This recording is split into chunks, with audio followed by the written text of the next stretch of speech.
بقول لك ايه، انت لما حضرتك جوه كاتب لا ايه؟ والله ما شفتها. استنى استنى استنى. واقف كده. انت كاتب حاجه غريبه قوي، عايز اشوف الراجل انت كاتب ايه. هات المايك كده، هتطلع المايك.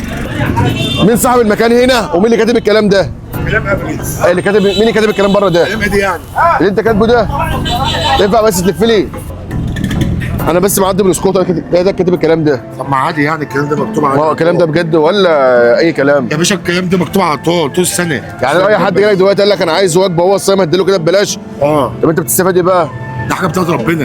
يعني انت حضرتك الكلام ده بجد ولا اي كلام؟ لا بجد. بص هناك كده.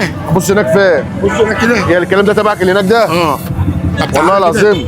دي اللي ماسك المائده عندنا هنا. والله ربنا يخليكم. ولا لمحت ورق فحبيت اتاكد وتعملوا هنا؟ يا جدعان هي دي مصر، هي دي مصر.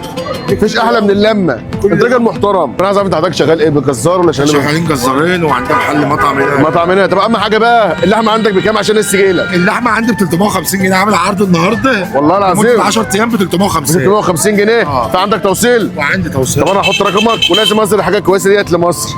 الحاجه دهيت بتاعت ربنا. يا رب. الناس دهيت اللي عامله الحاجه دهيت بتاعت ربنا.